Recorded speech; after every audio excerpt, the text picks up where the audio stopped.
हरिओम जी। गीता अध्ययन ग्रुप में आप सबका बहुत बहुत स्वागत। इस सेशन में हम चौथे अध्याय की चर्चा पर हैं और दीदी से अनुरोध कि वो चर्चा को आगे बढ़ाएं। बहुत बहुत स्वागत है शशि दीदी आपका। हरिओम। हरिओम।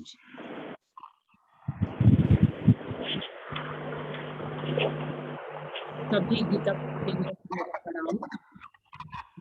बीच में से सभी म्यूट कर ली।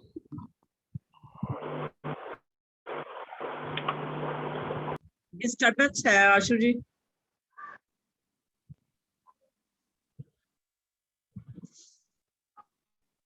हाँ जी।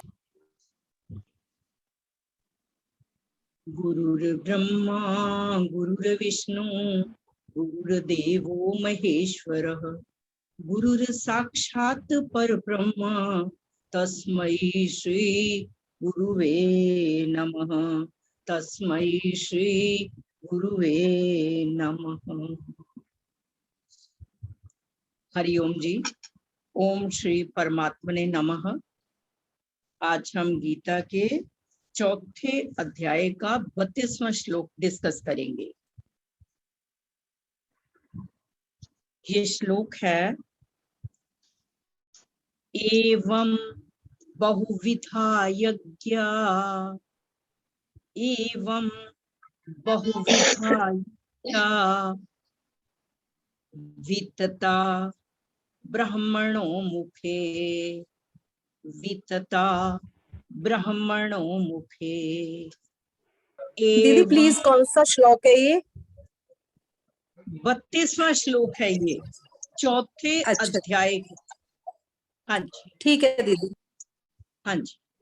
दीदी मीनाक्षी जी ने ज्वाइन किया हुआ है शिमला से। मीनाक्षी जी ने आज हाँ जी मैंने आवाज सुन ली। हाँ जी बहुत अच्छी बात है। कल मेरी बात हुई थी मीनाक्षी जी से। हाँ जी। एवं बहुविधा यज्ञ वितता ब्रह्मणो मुखे वितता ब्रह्मणो मुखे कर्म जान वित्थितान सर्वा। वर्ड तो है सर्वान, लेकिन हम सिर्फ सर्वा तक बोलेंगे। हमारे 8 अक्षर सर्वा तक हैं। कर्म जान आधे न तक और व को छोटी की मात्रा है। कर्म जान विद्धितान सर्वा नेवम ज्ञात्वा विमोक्ष्यसे नेवम ज्ञात्वा विमोक्ष्यसे। एक बार फिर सुनो। एवं बहुविधा यज्ञ एवं बहुविधा यज्ञ वितता ब्रह्मणो मुखे वितता ब्रह्मणो मुखे कर्म जान विद्धितान सर्वा कर्म जान विद्धितान सर्वा नेवं ज्ञात्वा विमोक्ष्यसे नेवं ज्ञात्वा विमोक्ष्यसे। एवं इस प्रकार बहुविधा बहुत तरह के यज्ञ बहुत तरह के यज्ञ ब्राह्मणों मुखे ब्राह्मण मुखे। बीच में से आशु जी आवाज है, देखिए आप म्यूट करें। ब्राह्मण वेद की, यहाँ पर ब्राह्मण से मतलब वेद। ब्राह्मण मुखे वेद की वाणी में वित्ततः विस्तार से कहे गई है। इस प्रकार एवं बहुविधा यज्ञ, इस प्रकार बहुत से यज्ञ ब्राह्मण मुखे, यहाँ पर ब्राह्मण से मतलब वेद, वेद की वाणी में वित्ततः विस्तार से कहे गए हैं। तान सर्वान, ये सेकंड लाइन में कर्म जान विधि तान सर्वा, जहां है सर्वान है एक्चुअली वर्ड ये। तान सर्वान उन सब यज्ञों को कर्म जान कर्म से उत्पन्न हुए विधि समझ, उन सब यज्ञों को तू कर्म जन्य समझ, कर्म से उत्पन्न हुए समझ। एवं ज्ञात्वा, जहां नेवम वर्ड है न तो सर्वान के साथ आ गया। एवं ज्ञात्वा विमोक्ष से, इस प्रकार जानकर ऐसा यज्ञ करने से, विमोक्ष से, तू कर्म बंधन से मुक्त हो जाएगा। इस प्रकार बहुत तरह के यज्ञ वेद की वाणी में विस्तार से कहे गए हैं। उन सब यज्ञों को तू कर्म से उत्पन्न हुआ जान, इस प्रकार जानकर तू कर्म बंधन से मुक्त हो जाएगा। आशु जी जरा रिपीट करो। हेलो। हाँ जी दीदी कर रही हूँ। हाँ जी रिपीट करो। एवं बहुविधा यज्ञा वितता ब्रह्मणो मुखे करम जान विद्धि तान् सर्वा नेवं ज्ञात्वा विमोक्ष्यसे। हाँ जी, एक या दो का और नाम ले दो, बोल दे वो, आप अनम्यूट अच्छा कर जी, दो। वीरेंद्र सूद जी बोल दे। वीरेंद्र सूद जी बोल दे। हाँ जी हाँ जी हाँ बोलिए। एवं बहुविधा यज्ञा वितता ब्रह्मणो मुखे एवं बहुविधा यज्ञा वितता ब्रह्मणो मुखे कर्म जान विद्धि तान् सर्वान् कर्म जान विद्धि तान् सर्वान् एवं ज्ञात्वा विमोक्ष्यसे। जब हम कर्म इसको जान लय में बोलते हैं, हाँ एक तान् सेकंड वीरेंद्र जी, सर्वान्। एक हाँ सेकंड। जी जब हाँ हम जी इसको लय में बोलते हैं, हमारा ये अनुष्टुप छंद है, हम 8 ठीक है। अक्षरों तक लेते हैं, चाहे वो पूरा अक्षर हो या ना हो। कर्म जान विधि तान सर्वा, हम सर्वान्। इसको जब नहीं सर्वा तक बोलेंगे, नेवम ज्ञात्वा आगे बोलेंगे, लेकिन जब हम इसको इकट्ठा बोलते हैं, कर्म जान विधि तान सर्वम नेवम ज्ञात्वा, मतलब कि सर्वान एवं, फिर हमारी वो प्रोनाउंसिएशन हो जाती है एवं उसी तरह से। लेकिन जो हमारी ये लय है उसमें 8 अक्षर हम स्टार्ट में बोलते हैं, बाकी के पीछे। ये इस श्लोक को अनुष्टुप छंद के 32 अक्षर होते हैं, 16 पहली लाइन में, 16 दूसरी लाइन में। हम उसमें से पहले 8 अक्षर लेते हैं। हमारे पहले 8 अक्षर जो है सर्वा तक है, नेवम ज्ञात्वा। वर्ड संधि करते हुए सर्वान ही बोलना है हमने, लेकिन उच्चारण करते हुए कर्म जान विद्धि तान् सर्वा नेवम ज्ञात्वा विमोक्ष्यसे। ठीक है ये जी, ठीक। प्रोनाउंसिएशन के लिए। हाँ जी आशु जी, एक अच्छा जी। और। हाँ जी, हाँ बहुत अच्छा बोल। इंदिरा जी बोल दें और उसके बाद मीनाक्षी जी ट्राई कर लें। मीनाक्षी जी हाँ जी शिमला से। हाँ जी हाँ जी बोलिए। इंदिरा जी, आज थोड़ा सा इसमें चेंज करना पड़ा है क्योंकि उसमें दिक्कत आ रही थी गूगल में। तो अगर किसी को मुश्किल हुई हो तो 1-2 दिन में आवाज आ रही सेटिंग है? हो जाए। हाँ जी आ रही है। हाँ जी आ रही है आवाज। हाँ जी हरे बोलिए। कृष्णा जी। हरे एवं कृष्णा। बहुविधा यज्ञा वितता ब्रह्मणो मुखे कर्म जान विद्धि तान् सर्वा नेवं ज्ञात्वा विमोक्ष्यसे।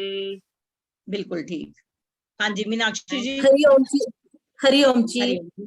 हरिओम एवं जी। बहुविद्या यज्ञा वितता ब्रह्मणो मुखे कर्म जान विद्धि तान् सर्वा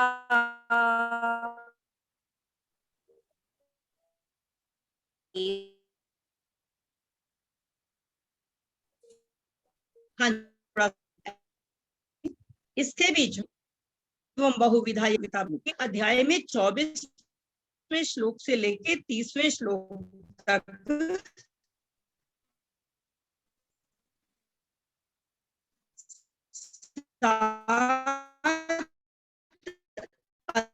यज्ञों का वर्णन, जो वेद की वाणी में जिनका विस्तार से वर्णन किया गया है।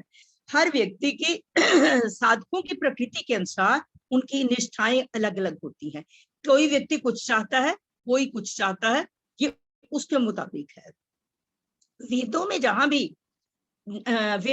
भी कुछ हम करते हैं, वहां पर सकाम भाव से किया जाता है। वो सकाम भाव में क्या है कि वेदों में सकाम अनुष्ठानों का विस्तार से वर्णन किया गया है, परंतु सकाम भाव का मतलब कामना को रखकर, जैसे पुत्रेष्टि यज्ञ राजा दशरथ ने किया था। तो इसी तरह से हम भी बहुत सा करते हैं, बहुत से लोग, लेकिन दुस यज्ञ में जो परमात्मा की प्राप्ति वाला है और सकाम भाव वाले यज्ञ में डिफरेंस है। डिफरेंस क्या है कि इस जो कामना को रखकर यज्ञ किया जाता है, इससे हमें नाशवंत फल की प्राप्ति होती है, कि जो फल है वो मिल जाता है। आपको कुछ भी मांगते हो, सरस्वती माता से मांगते हो, कुबेर से मांगते हो, गणेश से मांगते हो, जिनसे भी आप जो जो कुछ मांगते हो, वो प्राप्त होने के बाद फल समाप्त हो जाता है। इसलिए कहा है कि उन सब से नाशवान फल की प्राप्ति होती है, अविनाशी की नहीं। वो फल होने के बाद समाप्त हो जाता है। लेकिन जो हम परमात्मा की प्राप्ति के लिए यज्ञ करते हैं, दूसरों को सुख पहुंचाने के लिए, यज्ञ का तो मतलब ही यही है। लेकिन सकाम भाव से जो यज्ञ है वो बताया है कि उनसे हमें नाशवान फल की प्राप्ति होती है। जिसमें हम परमात्मा की प्राप्ति के लिए यज्ञ है, उस यज्ञ के लिए कहा जाता है कि जैसे बैंक में डाला हुआ पैसा जमा हो जाता है, उसका इंटरेस्ट मिलता रहता है, ये हमारे पुण्य इस प्रकार से बढ़ते रहते हैं। तो लेकिन हमने ये सोच के नहीं करना, लेकिन अनुष्ठान वाला, कामना ममता और आसक्ति वाला, और दूसरा यज्ञ जो परमात्मा की प्राप्ति वाला, इन दोनों में ये डिफरेंस है। वेदों में सकाम अनुष्ठानों का भी विस्तार से वर्णन किया गया है, जिससे नाशवान फल की प्राप्ति होती है, लेकिन अविनाशी की नहीं। और फिर कहा है कि वेदों में वर्णित सकाम अनुष्ठान करने वाले मनुष्य स्वर्ग लोक को जाते हैं। मतलब कि जब हमने कोई काम, कई बार हम कहते हैं कि ऐसा, वो तो स्वर्ग को चला गया। जो अच्छे कार्य करने वाला होता है कि कोई यज्ञ किया कि स्वर्ग की प्राप्ति, स्वर्ग लोक को चले जाते हैं। लेकिन स्वर्ग लोक जाके भी जब पुण्य क्षीण हो जाते हैं तो वापिस आ जाते हैं। ये 9वें अध्याय के 21वें श्लोक में इसके बारे में बताया गया है। तेषां भुक्त्वा स्वर्ग लोकम विशालम क्षीणे पुण्य मर्त्य लोकम विशन्ति एवं त्रयी धर्म मनु प्रपन्ना गता गतम काम कामा लभन्ते। मतलब कि जितने हम सकाम भाव से करते हैं, ये स्वर्ग की प्राप्ति के लिए हमने अगर यज्ञ किया है, तो स्वर्ग मिलने के बाद जब हमारे पुण्य समाप्त हो जाते हैं, दोबारा हमें मृत्यु लोक में आना पड़ता है।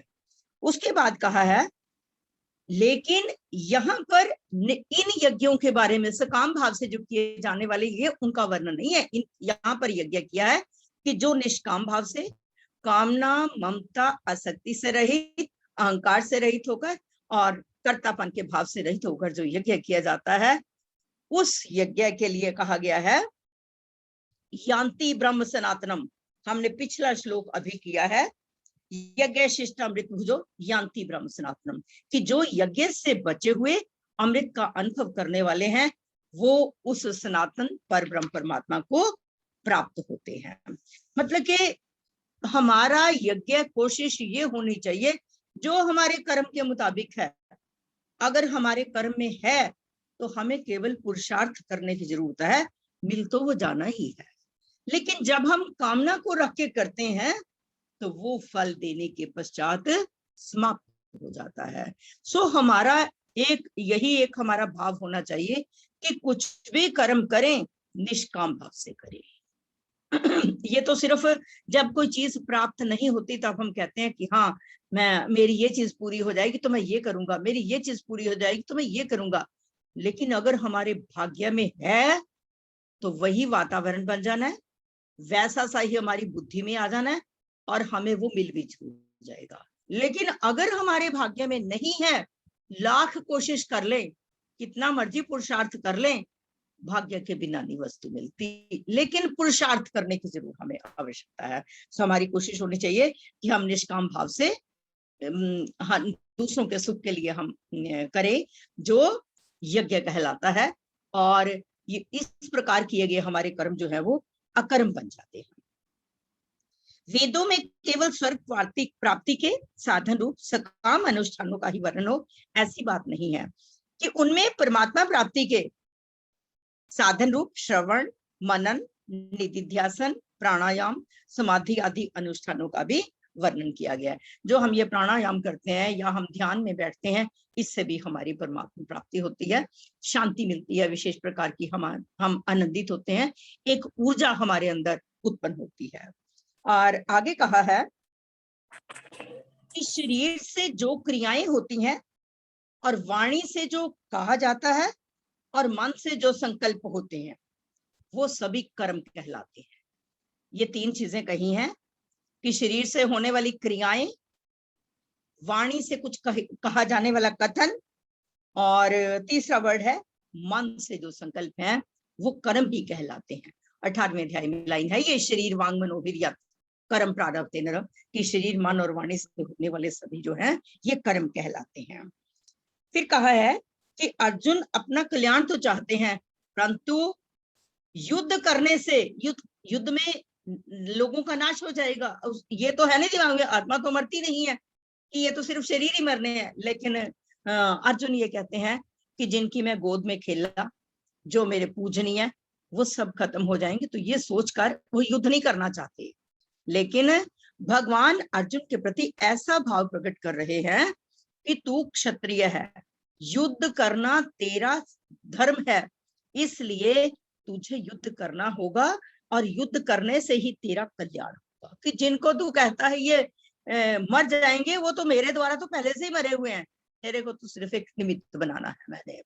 तो जब इस तरह से बात कही जाती है, वास्तव में कल्याण जो है वो कर्म से नहीं होता, कर्मों के संबंध विच्छेद करने से होता है। जब कर्ता कर्म के साथ अपना संबंध जोड़ लेता है, तब वो आने वाली परिस्थिति से सुखी और दुखी होता रहता है। यही है कर्मों का बंधन। तो हम इन कर्म बंधन से मुक्त होने के लिए कामना, ममता और आसक्ति को त्याग कर कर्म करें, ताकि कर्म बंधन से पूरी तरह से मुक्त हो जाएं। फिर भगवान ने कहा है कि कर्म फल में मेरी सुप्रिया नहीं है, इसी अध्याय में ही है। नामाम कर्माणि लिम्पन्ति नामे कर्म फल सुप्रिया इति माम यो भी जानते कर्म फिर ना संबध्यते, कि ना ही ना माम कर्माणि लिम्पन्ते, ना मुझे कर्म लिप्त करते हैं, ना मेरी कर्मों में कोई सुप्रिया है। जो इस तरह से जानता है वो मुझे तत्व से जान लेता है। और फिर आगे कहा है कि कर्म करते हुए उनसे निर्लिप्त रहने की जो विद्या है उसको सीखकर उसका अनुभव कर लिया जाए, तो व्यक्ति पूरी तरह से कर्म बंधन से मुक्त हो जाता है। बहुत से मुमुक्षु जो हैं इस प्रकार से लोगों के हित के लिए कर्म करते आए हैं, यज्ञ के रूप में, जिसे यज्ञ ही कहा जाता है। हम उनको देखकर उसी प्रकार से उनके आदर्शों को अपने जीवन में अपनाएं। फॉर एग्जाम्पल लेटेस्ट, तो वैसे तो बहुत से एग्जाम्पल्स हैं, लेटेस्ट डॉक्टर के अब्दुल कि किस तरह से उन्होंने अपने जीवन को व्यवस्थित किया हुआ था, और सुबह से लेकर रात तक शरीर की परवाह नहीं थी, लेकिन लोगों को सुख मिले।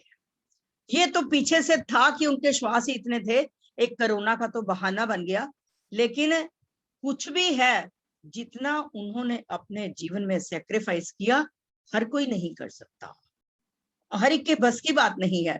ये कुछ पिछले पुण्य कर्म थे जो दुनिया को सुख देने के लिए आए हुए थे और तितली की तरह उड़ गए। ये उनके श्वास ही इतने थे। आगे कहा है कि संसार में असंख्य क्रियाएं होती हैं, परंतु जिन क्रियाओं से मनुष्य अपना संबंध जोड़ लेता है उन्हीं से वो बंधता है। कि जो हम जहां हम अपनापन कर लेते हैं, बस फिर आने वाली परिस्थिति से हम सुखी दुखी होते रहते हैं। और अगर हम इस प्रकार से इनसे अपना संबंध छोड़ लेते हैं तो हम कर्म बंधन से मुक्त हो जाते हैं।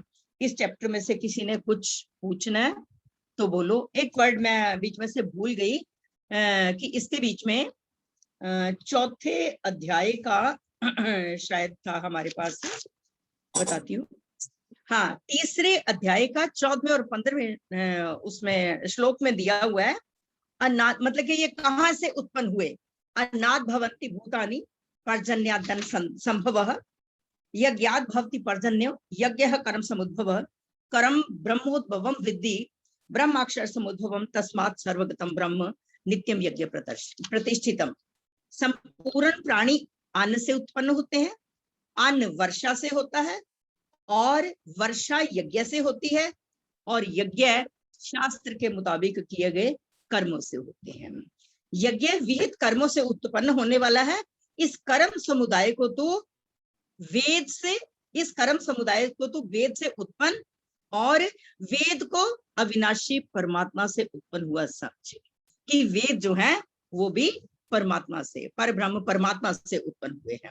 इससे सिद्ध होता है कि सर्वव्यापी पर ब्रह्म परमात्मा सदा ही यज्ञ में प्रतिष्ठित है। जो हम यज्ञ करते हैं कामना, ममता और आसक्ति से रहित होकर, अहंकार की भावना से रहित होकर और कर्तापन को छोड़कर जो करते हैं, वो यज्ञों से हमें परमात्मा की प्राप्ति होती है। उससे हमारे अंतःकरण को शांति मिलती है। इतना ही बोलकर मैं अपने वाक्पुष्प को परमात्मा के चरणों में अर्पित करते हुए विराम लेती हूँ। धन्यवाद।